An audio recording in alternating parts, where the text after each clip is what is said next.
తోలుకుపోయి అక్కడ ఏ పనికి పంపించాడో మాకు తెలియదు.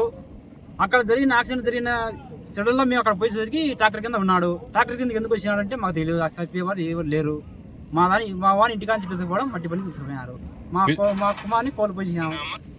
44 సంవత్సరాల జీవితాన్ని నాశనం చేసినారు. మా కుటుంబాన్ని అన్యాయం జరిగింది. మాకు న్యాయం జరగాల. అదాని కంపెనీ మాకుండే ఒక కొడుకు సార్. మాకుండే ఒక కొడుకు.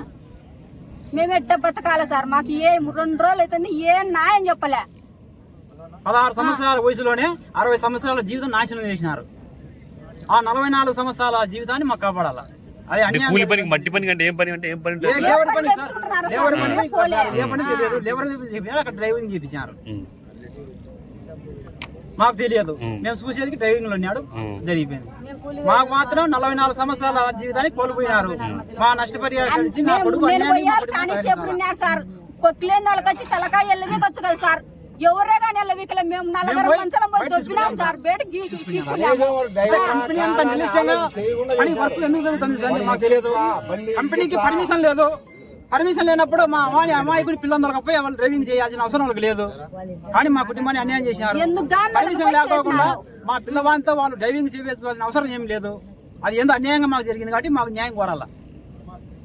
44 సంవత్సరాల జీవితాన్ని నాశనం చేసినారు. మా కుటుంబాన్ని చేసినారు. 44 సంవత్సరాల జీవితాన్ని మాకు కోల్పోయినాము. దానికి న్యాయం జరిగేంత వరకు మేము వదులుకోము.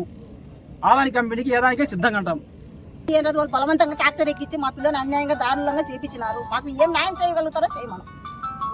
ఏ కంపెనీలో పని పోయాడమ్మా? ఆదాని కంపెనీ. మాకు న్యాయం చెయ్యాలా. వాళ్ళు ఏం న్యాయం చేస్తారో మేము ఏ దానికైనా సిద్ధమే. మట్టి పనికి పంపించినారు. వాళ్ళు ట్రాక్టర్ ఎక్కించినారు. డ్రైవింగ్ చేస్తాడా లేదా అని వాళ్ళకి తెలియదు. వాళ్ళు డ్రైవింగ్ చేస్తాడా ఈ పిల్లలు లేదా అని వాళ్ళకి తెలియదా? ఆ పిల్లని ఎక్కించే ఏజర్ వాళ్ళకి ఒక్కనే పంపించరా? ఇంకొక పిల్లని పంపించచ్చు కదా. ఆ పిల్లని పంపించి వాళ్ళు ధారాళంగా పిల్లని అన్యాయం చేసినారు. మాకు న్యాయం చెయ్యమను. ఏ న్యాయం చేస్తాడో చేయమను. ఏ దానికైనా సిద్ధమే.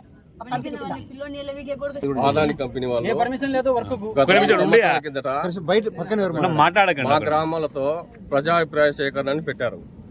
అప్పుడు అందరితో సంతకాలు తీసుకొని మీకు ఇవి చేస్తాం అవి చేస్తామని హామీ ఇవ్వడం జరిగింది. మీ గ్రామాలకి ఇన్ని కోట్లు అన్ని కోట్లు అయినాయి. మరి నిన్న సంవత్సరం నుండి కూడా ఆదాని వాళ్ళు కంటైనర్లు వేసి కంటాటో బిల్డింగ్లు చేస్తున్నారు. మరి మేమైతే ఎక్కడైనా చిన్న గ్రావల్ రోడ్ దొరుకుతారని ఫారెస్ట్ వాళ్ళు అబ్జెక్షన్ చేస్తారు. వారికైతే మరి బిల్డింగ్ ఎట్లా అది అనుమతి ఇచ్చారో మాకైతే అర్థం కాలే. మరి ఇందులో భాగంగా వాళ్ళు ఏం చేశారంటే ఆదాని వాళ్ళు మేము కూడా కొన్ని సమస్యలు అడగడానికి పోయినప్పుడు ఆ పిల్లోని ఫోన్ చేయడం జరిగింది మా ముందరనే. మరి అధికారులంతా దిగి రావాలా. ఎట్లా పర్మిషన్ ఇచ్చారు, వాళ్ళు ఎట్లా వర్క్ స్టార్ట్ చేస్తున్నారు, ఈ పనులన్నీ అధికారులు దిగి రావాలని మేము కోరుతున్నాము. ఈ బాడీ మేము వదలం. మా ఇళ్ళ కుటుంబానికి హామీ ఇచ్చేదాకా న్యాయం వచ్చేదాకా మా 3 గ్రామాలు ఒకటే గుడక మేము ఇక్కడనే ఉండి ఇక్కడనే వంట వార్పు చేసుకుని ఉండడానికి సిద్ధంగా ఉన్నాం.